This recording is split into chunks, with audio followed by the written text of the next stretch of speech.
Well, let's get into that. Let's transition right now. We're making our new updated official Final Four picks. Fanta, you go first. Here we go. Arizona, UConn, Baylor. I still like the Bears, guys. Virginia. I'm not mad at that. Virginia.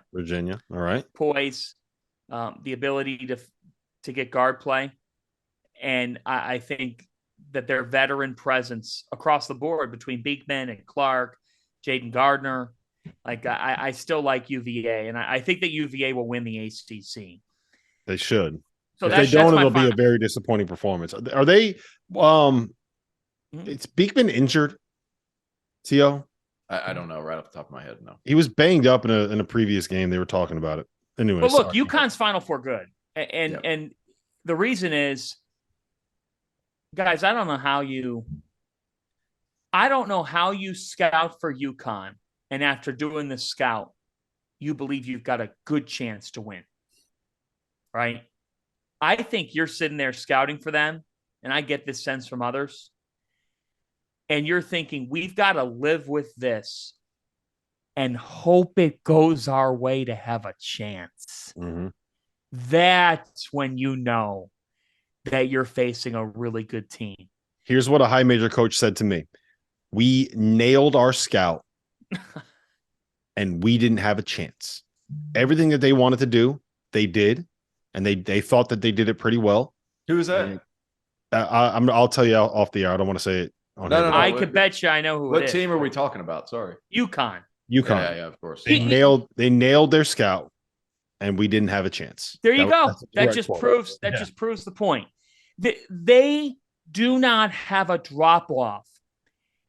And it's almost like by having guys from 2 to 5 that know who they are, know what their strengths are, know their roles, they don't have to have elite point guard play to win.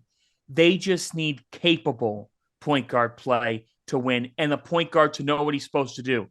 Mm-hmm. Credit to Tristan Newton, who has sacrificed all the scoring he did at East Carolina and is recognizing that he needs to be a distributor on this team and make plays for other guys. And the fact of the matter is this: there's an unpredictability with freshmen, but Alex Caravan came in for the second semester of last year. He learned, he grew, he took on the process. The guy has no social life. It's no knock on you, Alex. That's okay. I didn't have much of one either in college. I don't believe that. I don't believe that for anything. Come on, are you kidding me? I don't believe that. Are you kidding me, Fanta?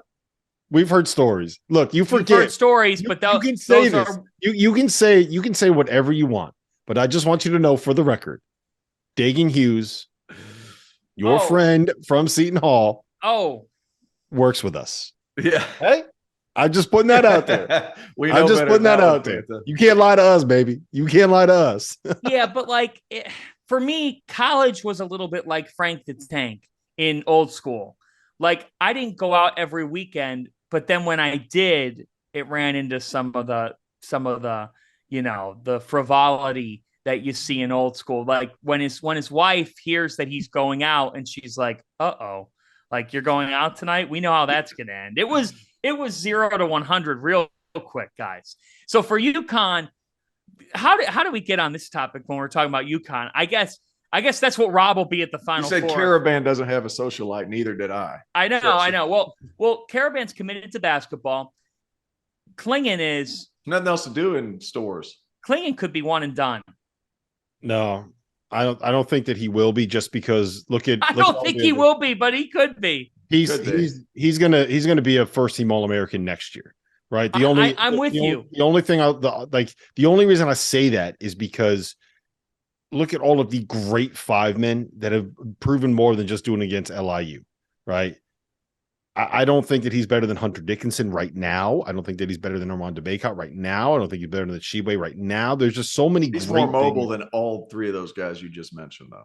Yeah, but it's still defensive potential is better than all three of those guys. And that's what they look for in the NBA. Yeah. All right, so Tio, different there. Give me your Final Four picks. Wait, did we get all yours, Fanta? Yes, you did. You got it. So Arizona, UConn, Baylor, Virginia. Okay, go ahead, Tio. Okay, Houston, Virginia, UConn, Arizona, and then my fifth being Tennessee, because I just feel like it's time for them to break through.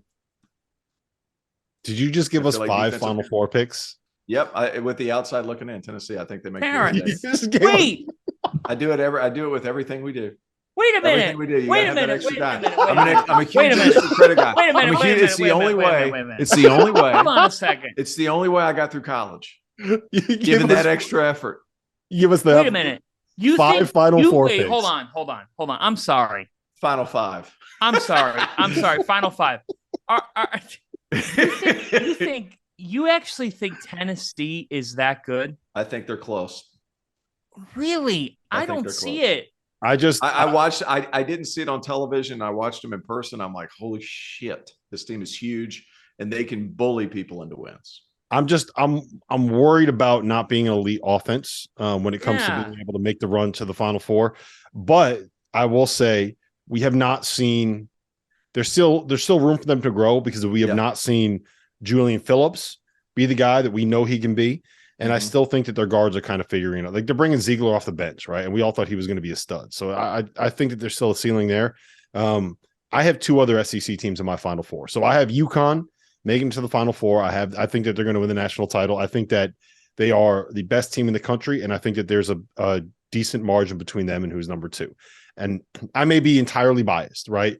But I just don't. No, you're not. But it is what it is. I think they're that good right now too. Yeah, I don't see a weakness in their game. And I think Andre Jackson is the single most underappreciated player in college basketball and the single most important piece to that group being as good as they are. But that's a different conversation for a different day. I have Arkansas making the Final Four. I just look at them, and there's no other team in the country that I can see that has 4 first-round talents in their starting lineup. I know that Trevon Brazile is hurt. If they had Trevon Brazile, I would probably have Arkansas as my second favorite team to win the national title this year. I think they're that talented. I think Muss is that good. Alabama, I think that they have, when you put together this group with that talent, with that length, with that athleticism, and with that unselfishness, I think that they are going to be able to find a way to get it done and make it there. And then I'm with you guys. I have Arizona.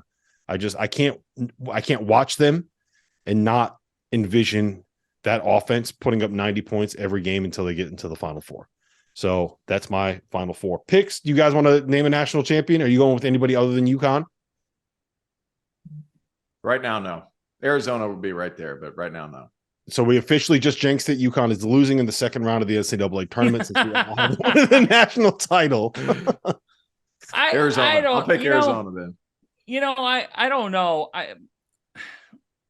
I'll tell you.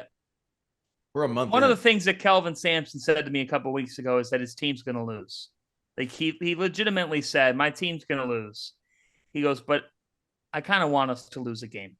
He goes, "I want us to lose. I want us to experience losing. I want us to go through it."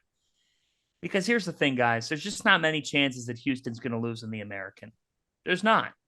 So I think going into March, we're going to be talking them up because they could legitimately reel off like 15 wins in a row, and I wouldn't be shocked this year in the American. However, I'm still bullish on them. And I think the key is what you said at the top of the podcast, Rob. Marcus Sasser's got to be back to Marcus Sasser for me to think of them as that. Mm-hmm. But my gut all year has said Houston or Baylor. I don't know why Baylor. I still really like their makeup. I think they had a terrible showing at Marquette. I think they had a bad night, and I think it was a bad night. But I think Keontae George just opens up a different dimension of that team, and he's been one of the best freshmen in the country. So, we haven't talked about the team that, like, nobody's got Alabama in their Final Four. Oh, you do. You do have Alabama. I like Alabama making the run.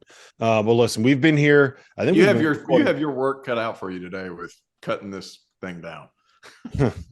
Trust me, it's not the first time I've had to deal with this before. Yeah, you work with a guy named Goodman. Like, yeah, exactly. Like Goodman will record an entire podcast. We'll send it to me and be like, listen, you got to figure out, we talked about, I have this one sentence in the middle of it somewhere. I don't know where it is, but you got to make sure you cut it out. And it's just like, okay. Thanks, Jeff. Anyway, listen, this has been the DTF podcast. It was different than what I thought it was going to end up being.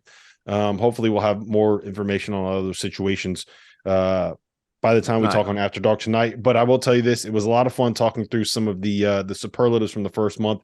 It was a fantastic first month of college basketball.